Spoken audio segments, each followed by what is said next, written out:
Thank you for waiting. I finished checking your adventurer handbook. Here are your commission rewards. We have no other urgent commissions on the books at present. Thank you for all your hard work lately. Perhaps you two could consider taking a vacation. Amazing! Paimon never thought we'd end up having downtime in Nod-Krai. Things were pretty hectic when we first got here. Everywhere you looked, it was either the Wild Hunt causing chaos or the Fatui stirring up trouble. It felt like this whole region was one giant slime in a barrel, ready to go boom at any moment. That's right! Another win for Tibet's top duo! Ah, yes. Are you two aware that the Moon Prayer Night is soon to take place? Oh, yeah! Mama told us that was coming up soon. Wait, why do you mention it, though? Do people in Nasha Town celebrate it, too? Paimon thought it was just for Moon Goddess worshippers. You're partially right. Most people in Nasha Town just see the festival as an opportunity to do business. They do not concern themselves with the religious element. The festival was first celebrated by the Frost Moon Scions. On this day, they would wear moon prayer blossoms and celebrate the birth of the moon goddess through song and dance. They would also prepare food and handicrafts and give them as gifts to others. Over time, it became Nod-Krai's most lively festival. Oh, sounds like fun! Great! Well, in the meantime, since Katherine doesn't have any commissions for us, let's focus on some personal business instead. When we first got here, you mentioned that this was where your spaceship landed? We didn't get to follow up on it at the time, because we got wrapped up in that whole Rerir situation, but now we can finally start investigating it properly. Well, there's a saying Paimon's heard around these parts, which goes, if you lift up a rock, you'll find something you weren't looking for. By that logic, you'll never find what you're looking for while you're searching, but the moment you stop looking, it'll jump right out at you. Could be worth a try though, right? Anyway, Paimon suggests we focus on other stuff we want to do for now, and just keep an ear out for spaceship-related intel as we go.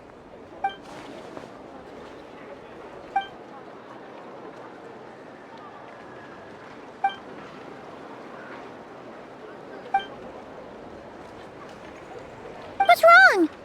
You look super serious all of a sudden. Huh? Paimon gets why you'd be concerned about Columbina, but what does the doctor have to do with anything? Oh, that's true. And now that you mention it, we're definitely overdue for a showdown with the Fatui. It is weird that he hasn't shown himself this whole time. What could he be up to? True. Paimon would much rather deal with Marionette anyway. She says the meanest things, but when it comes down to it, she doesn't seem like a bad person. Maybe it's the pressure of being a Fatus? Especially as a Harbinger. Does she feel like she's gotta act tough to keep up appearances or something? But then, every time we headed out with Rerir, she always wound up having to repair Polonia and her other robots. That's gotta sting. Losing face always hurts more for people who care a lot about their image. She's probably still furious about it. What? Relax, she's not even here. Huh?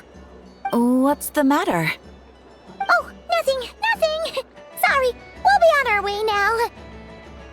Where are we again? Oh yeah, Columbina? Right, yeah, let's go see Columbina.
She's sitting up! Is me sitting here a rare sight? No, we just thought you'd be resting. Perhaps I would have been, were it not for the sudden arrival of some unexpected guests. Not that I consider it a disturbance. After all, you are the only ones who are free to enter. Would it not be a little unfriendly of me to lie down while we speak? I didn't realize you put so much thought into little things like that.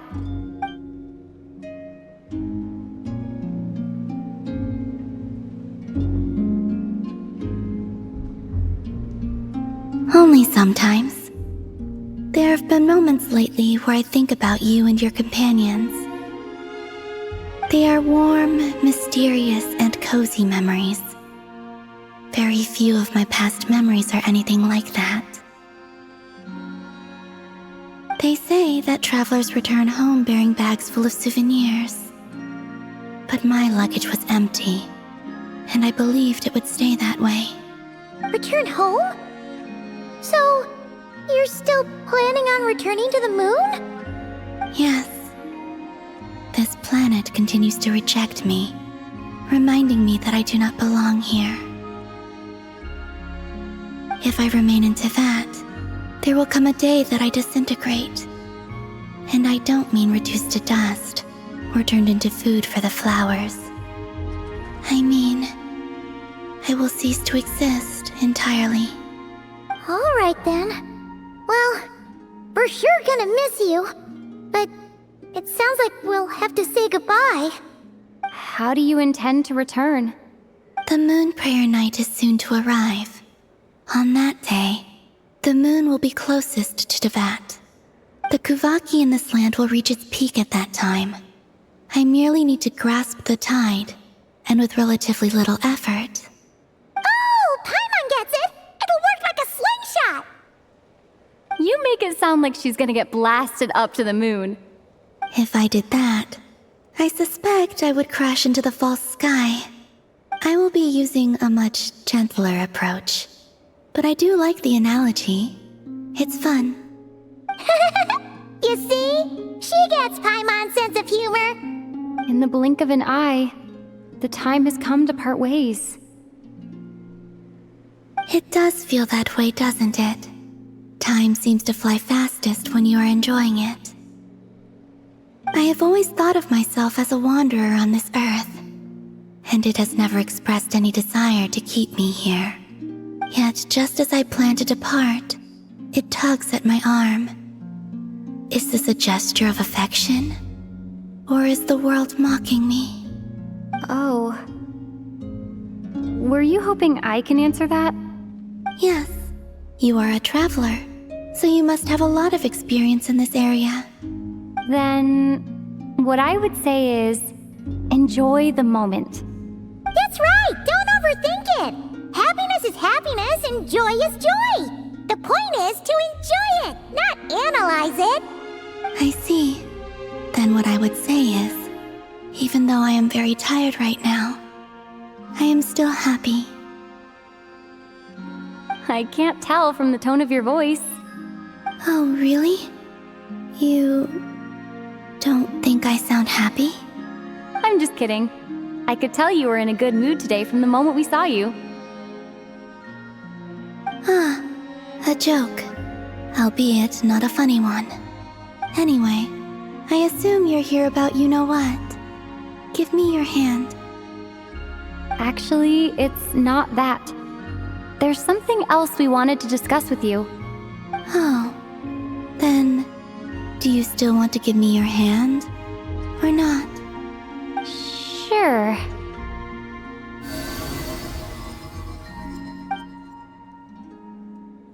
Thank you. So, I've heard that in the moon prayer nights of the past, people here would hold celebrations in the moon goddess's honor. Since you helped so much in our fight against the Rerir of Solnari, I think you deserve a farewell party before you return home. I haven't asked everyone else for their opinions on this yet, but I'd like to invite you to join the upcoming moon prayer night. I've never joined a moon prayer night before. I'm not sure what I would even do. Oh, don't worry about that!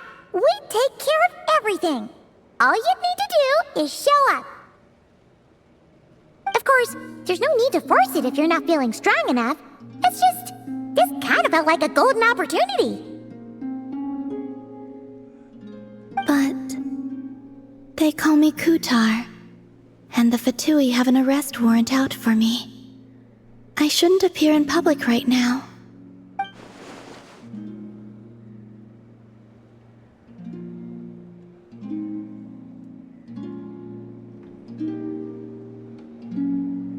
I'll make it work.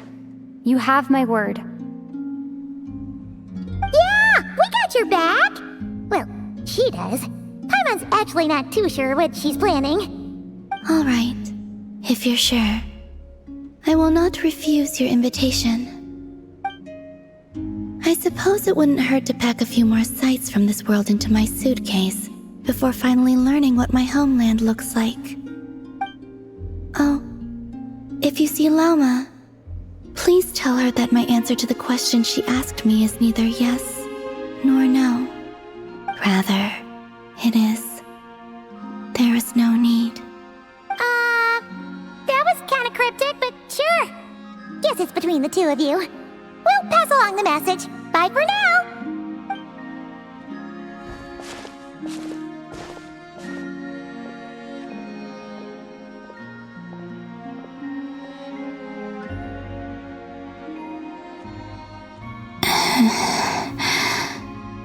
And also, I do not know.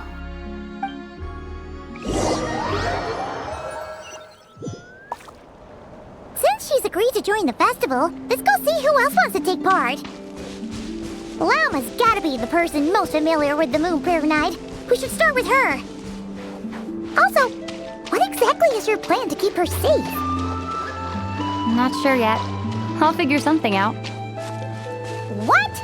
Are you serious? And Paimon even gave you her vote of confidence back there. When did you become so sneaky?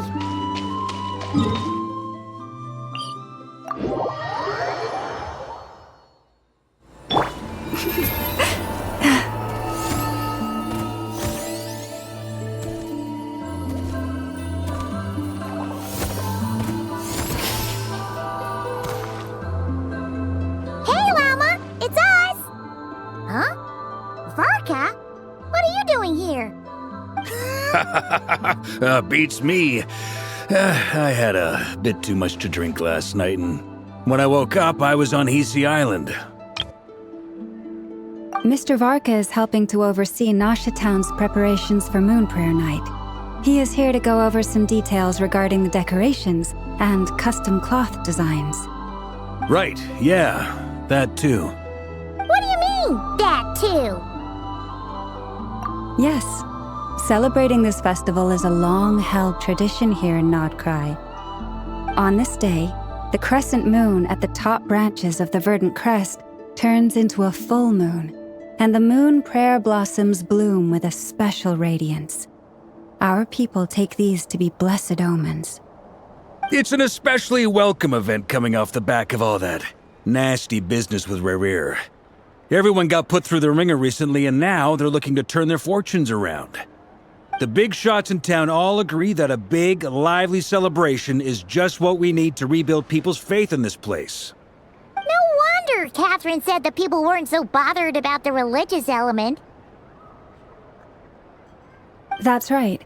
It's become more of a local custom by this point. The celebrations have little to do with whether the religious stories behind this event are true or not. Even the Frost Moon Scions are eagerly awaiting the coming of Moon Prayer Night, despite now knowing that their past beliefs were founded on a falsehood. That's fair. It's a bit like the lantern ride in Liyue. It's a chance for people to enjoy themselves, not debate the existence of the Adepti. Oh, one other thing. We just went to see Columbina. We went ahead and invited her to take part in the festival this time. Hope it's okay. Wait, so... you mean she agreed to it? Huh. That's quite a surprise. Then, I suppose that she intends to return to the moon on that day. Oh, yeah. It's kind of a complicated process, but basically, It's like a slingshot.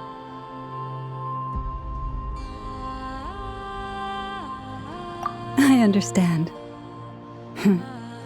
In truth, I had a feeling that she might make such a decision. Well, if Kuthar has decided to participate in the festival, we should prepare accordingly. Yeah, exactly. She was saying how it could be risky for her to show her face in public. We were wondering if there was any way we could hide her. Unfortunately, the people who carved the statues did an excellent job of capturing her likeness. It will be very challenging to hide a goddess whose face everyone is so familiar with. Darn! We may have bitten off more than we can chew here.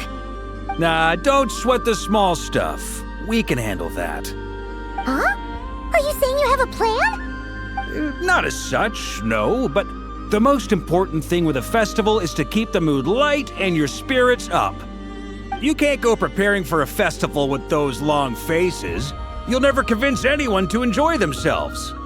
The Monstetter spirit is strong with this one. As it happens, I agree with Mr. Varka. Let's start by making our appreciation for Kuthar the beating heart of the festive atmosphere. And who knows? Once we get the ball rolling, perhaps everything will just fall into place. Hey! Did you catch that? Llama said the thing! Or close enough at least. I'm looking forward to the Moon Prayer Night already. We have a festival in Mondstadt called Windbloom, and you can always tell which couples are celebrating it for their first time by the smiles on their faces. Big, beaming smiles like their whole face is glowing. And I have a feeling we'll get to see that same smile on the Moon Goddess's face at this festival. Not quite the same, surely. Anyway, I'll take care of business in the city, but I'll have to leave the decor up to you and the Frost Moon Scions. No one else can capture that traditional aesthetic quite like you guys. But lastly, there's the final key element that brings the festival to life. Companionship. Before you leave, let me show you something that we've been preparing. Mr. Varka had asked to see it already, so you may as well tag along. Also, I have some further questions about Kuthar's decision.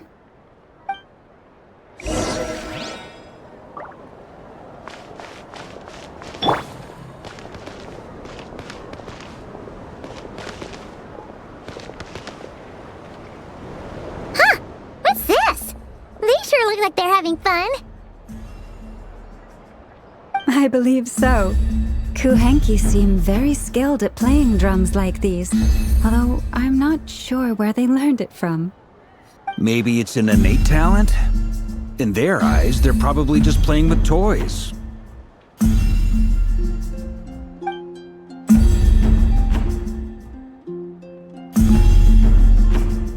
Wanatar! You want to play too?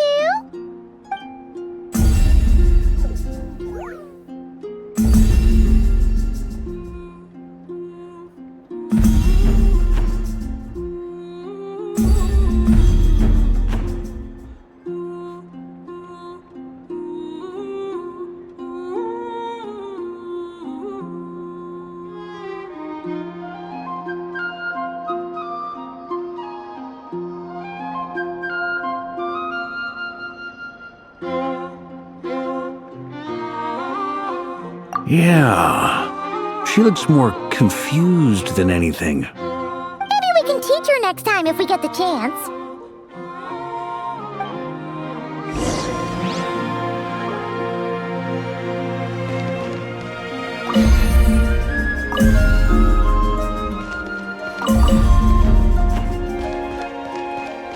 What are these floaty things? Moon veils. We hang them from buildings in the city during the festival. When you look at the sky through them, it creates a lovely misty effect.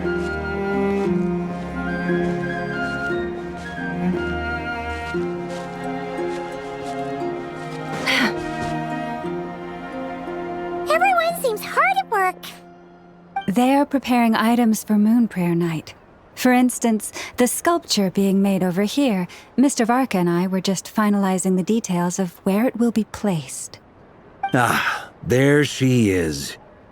I didn't know the finished article would be so large. Not to worry, though. All the necessary arrangements have been made. Just let me know once it's ready, and I'll get some people to ship it over. You have my thanks. And over here, we are preparing a very traditional confection. Oh, look at all these colors! It looks great! Can Paimon try one? Of course. I have a feeling you'll like it a lot. You bet! Sweets and treats are Paimon's favorite! If you included those in the Feast of the Moon, I bet Paimon would have joined the Frost Moon Scions by now. There will also be verdant crests like this present in Nasha Town during the festival. The timing of Moon Prayer Night is not completely set in advance. We make a rough estimate, then observe the changes in the verdant crests and moon prayer blossoms to guide us. As such, the wait itself is a fun feature of this particular festival.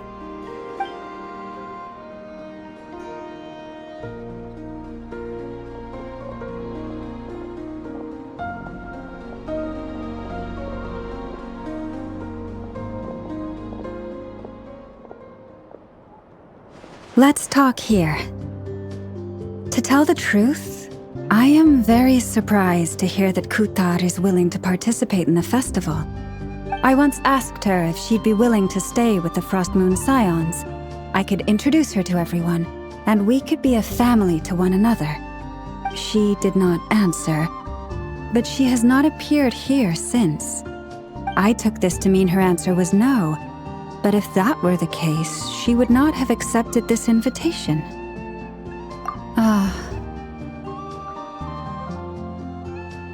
I see. Maybe she is right. Maybe the Frost Moon Scions of today no longer need a moon goddess. But my wish was not for her to come here and be worshipped as a deity. I simply wanted to offer her a place to stay. I'm sure she believes that showing herself here might invite Fatui intervention, and as such she does not wish to cause us trouble. But what really pains me about all this is that this is her birthplace. She ought to belong here, yet no one has been able to grant her shelter. I think I'm qualified to weigh in here. When someone's about to depart on a long trip, what they need is blessings, not burdens.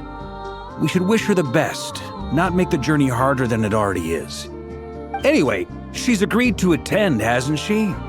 All we need to do is simply respect her decision. I see your point. Yes, she will soon depart after all. Our job is to leave her with some happy memories. Besides, who's to say her journey to the moon is a one-way trip? It's not like she can't come back and visit if she wants, right? Paimon agrees wholeheartedly. Festivals are all about having fun, so let's keep it simple. All right, I'm gonna head back to Nasha Town soon. Want to come with? I'm guessing you have some other folks to visit there. Sure thing, let's go! Bye for now, Wilma! Thank you all. Goodbye.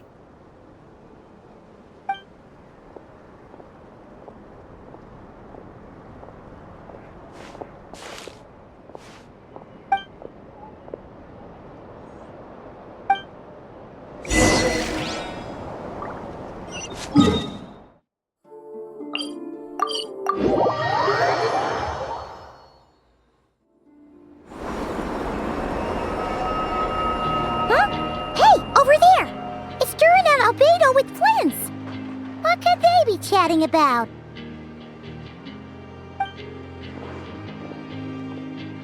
Your guess is as good as mine. Ah, Grand Master, and the Traveler and Paimon. Hello there. It's been a while. Perfect. We have some new volunteers for our investigation.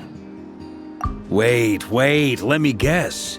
The righteous Lightkeepers are finally ready to hunt down the Abyssal Dragon. Haha. Yes, that too. Yeah, right. Oh, wait. Why does everyone keep saying that too? Well, to be precise, the facts match, but not the causality. Wait, so I guessed right? Half right. Don't act so impressed with yourself. Maybe I can explain. We ran into Mr. Flint's north of Nosha Town. At that time, we just noticed a few abyssal creatures out in the wild, but the strange thing was, I didn't detect any traces of abyssal energy on them at all. On closer inspection, we realized that they were not real monsters, but something akin to reflections in the water, or perhaps a mirage. Huh? What do you mean? Like, you could see them but not touch them? Exactly. It was very peculiar. They roared and tried to attack us, but we could not make any physical contact with them. I think I've heard of things like that happening in Nod-Krai before, but I don't know much about it. Yes, it's a known phenomenon. Mirage-like illusions tend to appear in Nod-Krai in the run-up to Moonprayer Night. From a distance, they appear quite real. I myself thought that Misters Durin and Albedo were locked in battle with abyssal monsters when I first arrived. But after sharing intel and investigating a little further, we can confirm that these illusions are harmless. There is no great cause for concern. All the Mirage stories I've heard are either animals, rocks, or small houses. Abyssal monsters, though? That's a first. It's a first for me, too. So I'm planning to look into it further just to be on the safe side. I intend to inspect a few more locations. What about you two? Any plans? Alice contacted me a few days ago. She'd like me and Durin to assist her with an experiment. But we lost contact shortly after receiving the message. I'm sure that comes as no surprise to anyone familiar with her. We don't know when the wind will blow, yet when the wind blows, we will know. That, in a nutshell, describes how Alice operates. Yeah, that tracks. Okay. Well, I suggest we investigate this Mirage business in the meantime. It's piqued my curiosity, and I'm pretty sure I know someone who will already be 10 steps ahead of us. Well said. Right? Whatever's happening in Nod-Krai, she always seems to be the first one to know. Let's go see what she knows. We can invite her and her staff to the festival while we're at it.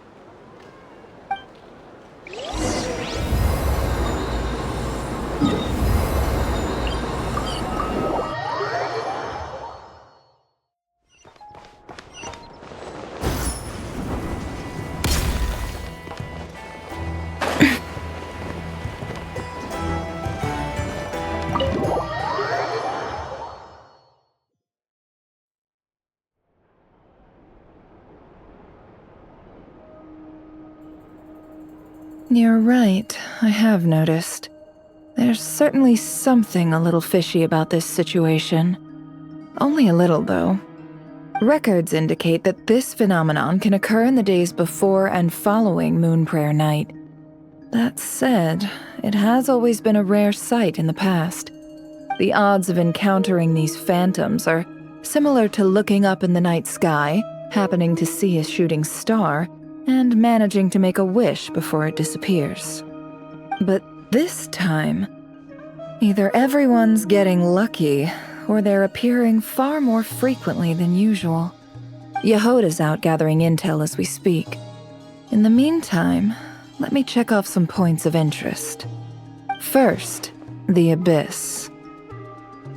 The ones we saw seem to be abyssal monsters. Indeed. But we have identified one location where many more of them have made an appearance. And not just monsters, but human phantoms, too. Given the scale and nature of the phantoms, it's almost as if someone's last memories are coming to life. Or perhaps the memories of multiple people. Oh. So you mean the phantom monsters are hunting down the phantom humans? Exactly. The phantoms can interact with each other, but we have no means of intervening. In addition, some of the human phantoms would seem to be from the very distant past. This is clear both from the clothing they wear and the stories they tell. They claim to be from Hyperborea, a name which I've heard from Lauma before. If this is true, it means they must be from 6,000 years ago. Did Paimon hear that right? 6,000 years? It sounds like this merits further exploration. That'd be a big help. I'll leave it with you, Albedo. My knowledge of ancient history is non-existent. I used to doze off every time the pre-Knights of Favonius era came up in class. It's quite a miracle that you were able to understand these phantoms' speech, given how long ago they lived. I suppose you're right. But I'll leave the archaeologists to ruminate over that conundrum. As an intelligence broker, my sole interest is in the value of the information I gather. Which, in this case, hopefully means earning myself some good favor with our dear Lady Moonchanter. So calculating. Whew, this intel broker logic always catches Paimon by surprise. Sounds to me like we could split the work up. I think the abyssal phenomenon is best left to Albedo, Flints, and me. Agreed. It coincides with my duty as a lightkeeper. For my part, I'd like to understand the abyss better. Even a little knowledge would go a long way. This is certainly a rare opportunity to study the abyss. But even rarer, perhaps, is the chance to make contact with the ancients. The Curatorium will take the lead on investigating the Hyperboreans. We put in the work to learn what we know so far. It seems only fair that we get some quantity of exclusive intel. That just leaves our trusty team of 2 unassigned. Since you became an honorary knight, of course. This was part of my grand plan all along. Ha ha ha! Oh yeah, by the way, we managed to convince Columbina to come to the Moon Prayer Night celebrations. Would you and Jahoda like to join too? She agreed to that? Huh. Quite an achievement. Never underestimate the traveler, I guess. I'd be happy to join. No point shutting myself inside when the streets are all decked out. I doubt any clients will be visiting during the festival in any case. And Jahoda loves a party, so I'm sure she'll jump at the opportunity. No, no, no, no, no, no, no, no, no, no! Way to contradict me in front of... Wait, no, that's not what I have bad news, boss. So many people. All right, everyone inside, quick!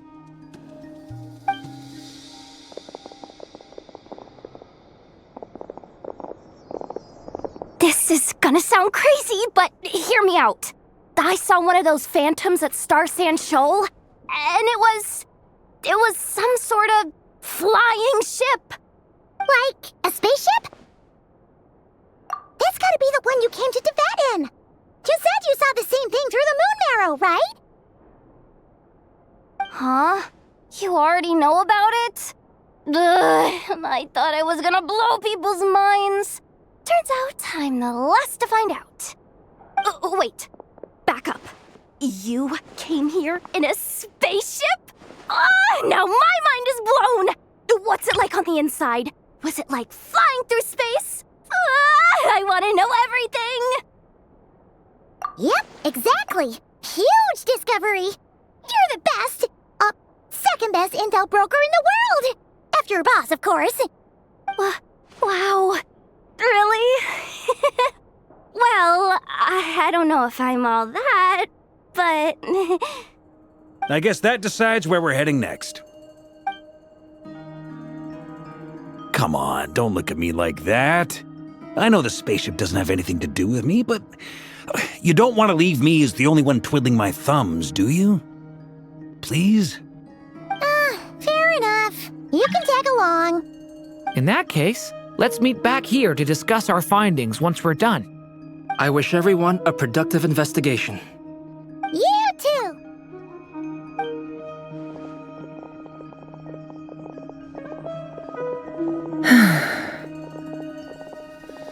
What's up, boss?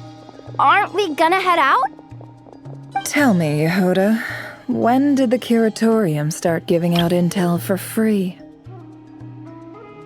Oh, sorry, boss!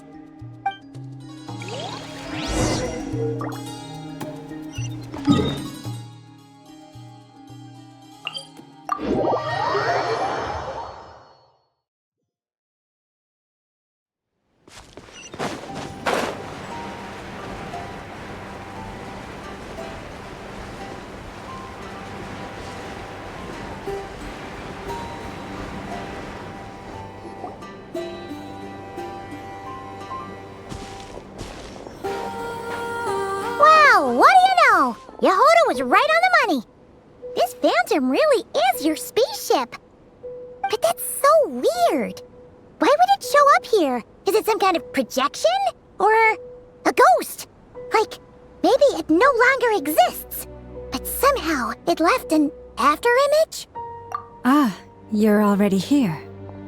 Miss Lauma, what a surprise. I thought you were busy with festival preparations. I was, until one of our people informed me that a strange sight had appeared at Starsand Shoal.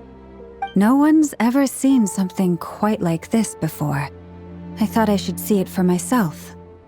Same here. Oh, so we heard that these things appear around the festival period. Any idea why that is? Unfortunately not. We have very limited information about them, since they can't be interacted with.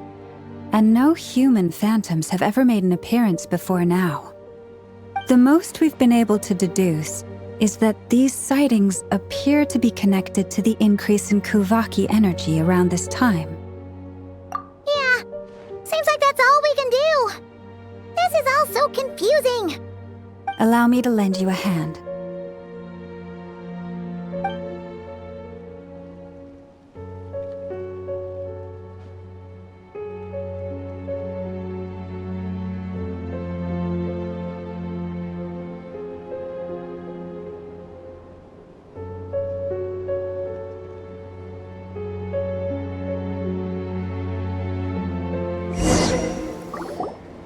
Everyone, our friend here should be able to provide us with some information.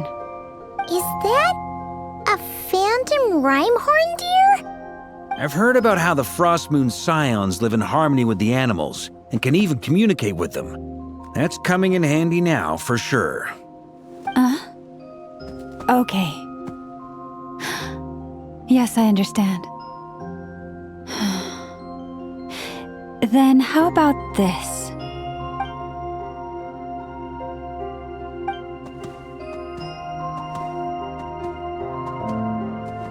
Oh, it's leaving. It appears to share our curiosity about this giant spaceship, so I asked it if it wouldn't mind investigating along with some friends. In return, I told it about some nearby spots where the wild fruit grows abundantly.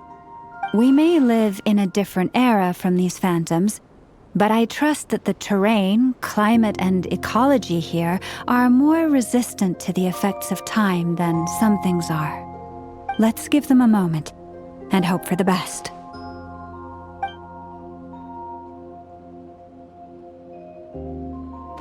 All back together?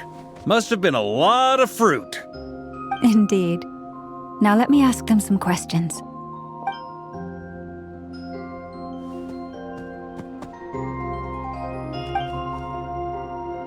It did find a lot of wild fruit, enough for them to feast for a long while. This puffin circled in the air several times, but didn't spot anything out of the ordinary.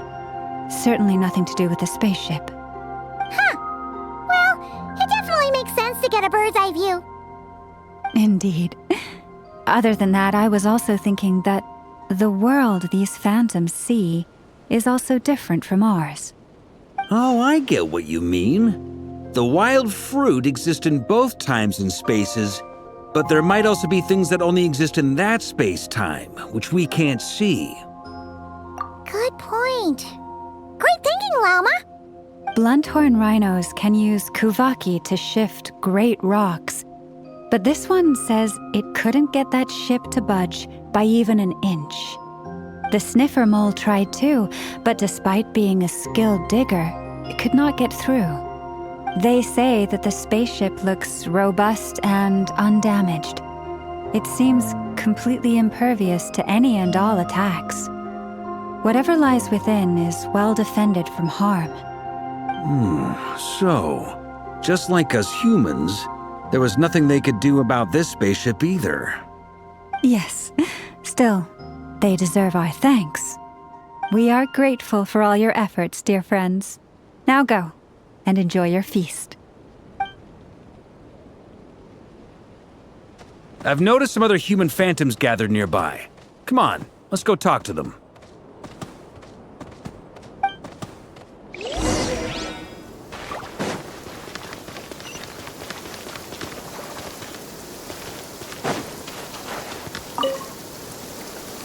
What is this thing? I've never seen it move, and there's no way to get inside. Goodness knows. My grandpa says it's been sitting here at least since his grandpa was still alive. What about his grandpa? Did he say anything to your grandpa's grandpa about it?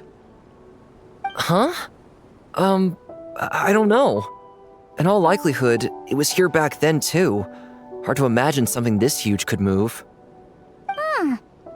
Guess that means that as far as they're concerned, this ship's been around a long time.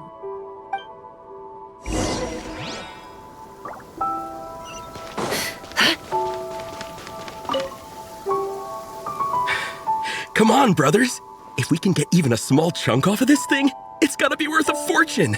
Today is the day we strike it rich. Huh? You mean Paimon? Yes, brother, I shall join you. Let's make our fortune. We should go with them. What the? This thing is crazy tough. I can't even scratch it. What's it made of? Sorry, brother. Looks like we'll have to seek our fortunes elsewhere. Enjoying yourself? I was just seeing if I could influence this phantom's perception by playing. But nope, no dice.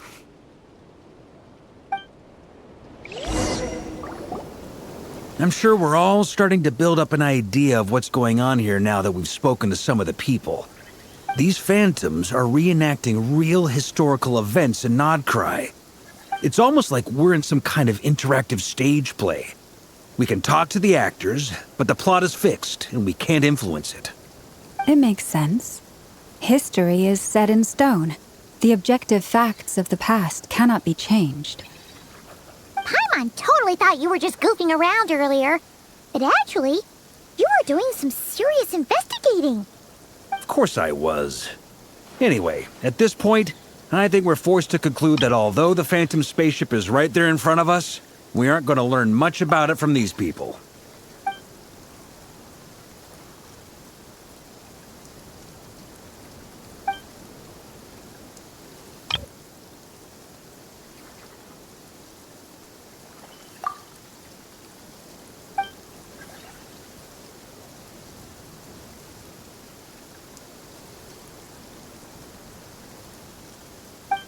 Don't be discouraged. If nothing else, this is proof of the ship's existence. And think about it. So many people tried to hack their way inside, but no one could get the door open. It's made of very tough material. To me, that says that we'll either find the ship itself or the story behind it. It's just a matter of time. Huh. Every now and then, when Varka gets serious, he actually does seem like Grandmaster material for once. I wonder how the others are doing. Let's head back for now. Sounds good. Also, drinks are on me if Team Knights of Favonius is the first to finish. Wait, we have a team name now? Am I in Team Knights of Favonius as well? You're very welcome to join. We've even got a cathedral ready for you. Isn't that technically complete blasphemy? You wouldn't dare make a joke like that if Barbados was in earshot. Nah, I'm sure Barbados doesn't mind a little harmless blasphemy once in a while.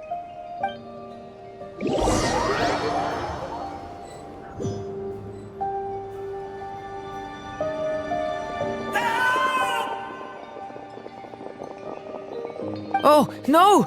Get away! Oh.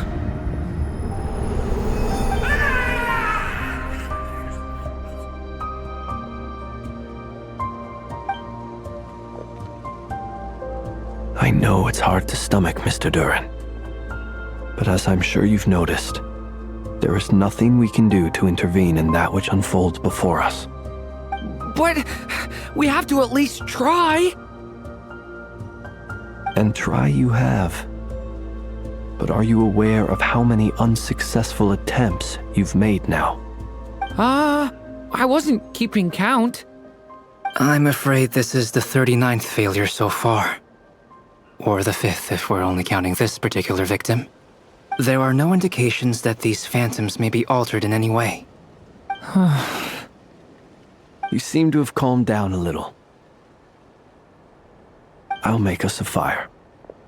You should rest and have some water. Feeling any better now, Mr. Durin?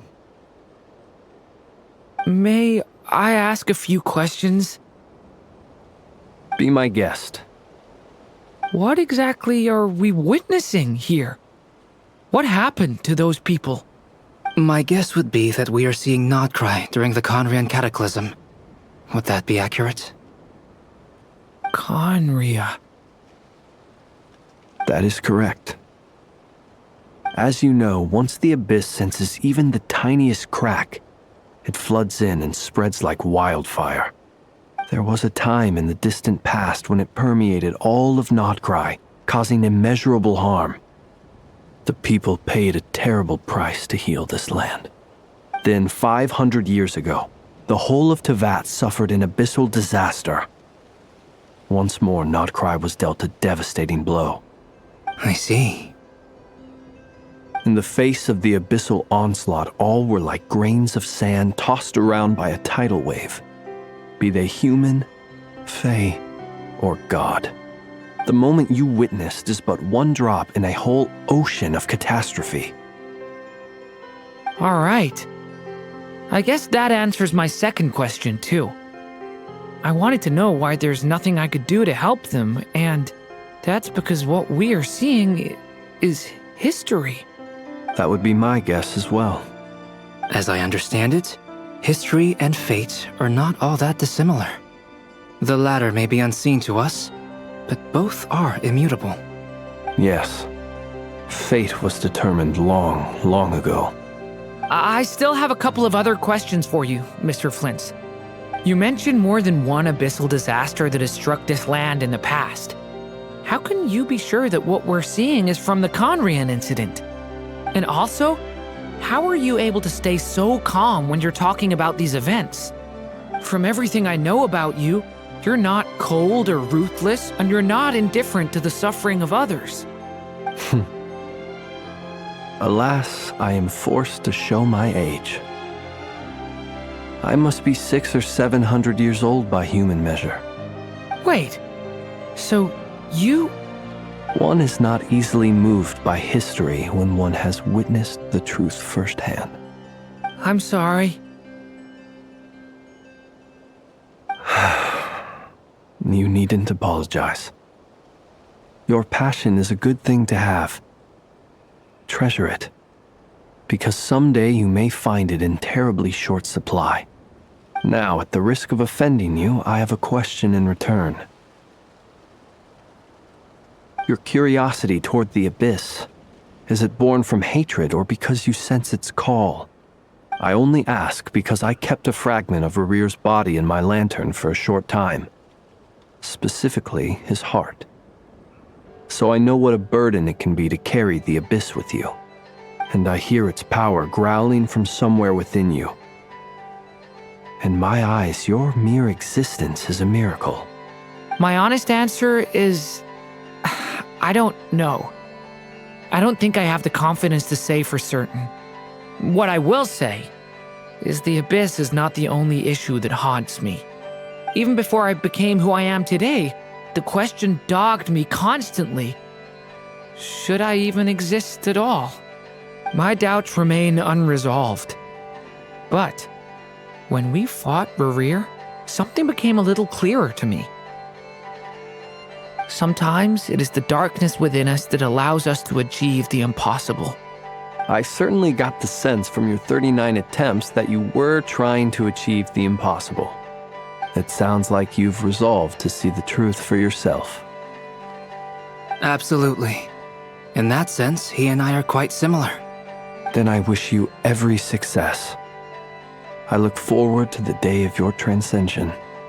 Well, if everyone's caught their breath, I suppose we should head back. Oh, and one last thing. I'd appreciate if you kept our discussion about history a secret.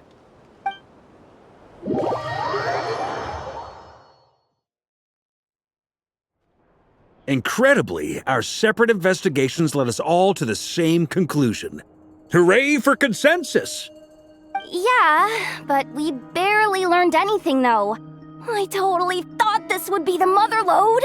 Talking with the ancients? I mean, come on! But nope, all we got was useless snippets of conversation. And all this stuff about moons and hyperopia. What a load of baloney. Seems like people back then had a few screws loose. I understand your frustration. We found the same issue. Each phantom only showed a very brief moment in time. There isn't much value to be found in these miscellaneous fragments of a civilization's history, no matter how glorious it may have been. If there's a silver lining, it's that these phantoms are harmless to the present reality. They shouldn't get in the way of the festivities. Paimon agrees. And not just because it's the first thing she understood in this whole conversation. You look disappointed, Nefer. Is something the matter? What do you think? We all worked our tails off, but the only one to gain anything from it was you, Lady Moonjanter.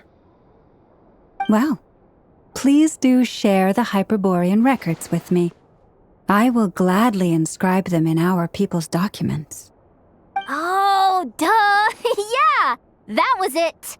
Hyperborea! Hyperborea. I'm serious. Only an expert in the Frostmoon Scions and their history can turn these records into valuable research material. The alternative is to let them gather dust on the Curatorium's storage shelves until the pages turn yellow. Nefer, you're wise enough to know that cooperating and sharing the profits is the best course of action here. Well, that goes without saying. Sure, let's do that. Huh? But didn't you say we aren't supposed to give out intel for free? Sorry. Shutting up. Now is not a good time to push Nefer's buttons. Anyway, back to Moon Prayer Night. I'm thinking that we should prepare something a little special, aside from the usual decorations and so on. You mean a parting gift? Can't go wrong with food. Although, does food go bad on the moon? Perhaps a lantern would be a better choice. It might be dark up there. It could prove difficult to light a lantern on the moon. Magical stones might serve that purpose better. What about a clockwork mecha model from Fontaine? I've got a whole bunch at home. I use them for fighting practice in my free time. None of these sound like things she would be even remotely interested in. But we don't interact with her enough to know what she likes. Yeah. It would really save us the guesswork if someone could find out what she's into. Wait, what the? Traveler? They're all looking at you. Great! Haha, problem solved. Now, I need to stop by Dory's. Gonna need her help sourcing a bunch of stuff for the festival. Then let's leave it there for now. We all have our own business to attend to. Traveler, if you find out what Kutar likes, let us know right away.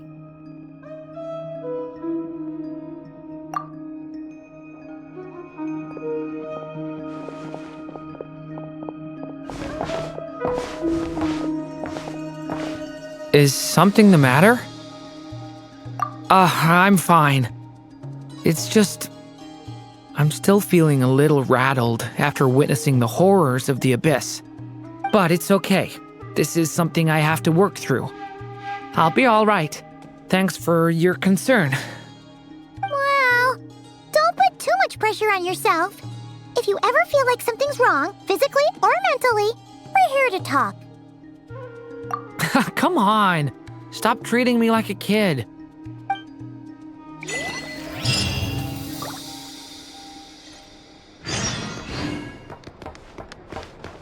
Which is why we need a lantern guaranteed to work on the moon. Yes, I have a few ideas, but the lantern itself is the easy part. The real issue is how little we know about the lunar environment. Wait, you two are serious about this? Let's just say I'm intrigued by these shining magical stones that Mr. Albedo has mentioned. Could you do me a solid and try to smooth things over with Boss Neff?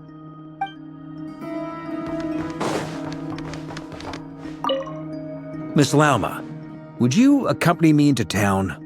I think it'd be best if you saw the Frost Moon Scion's decorations for yourself. Very well. Let's go.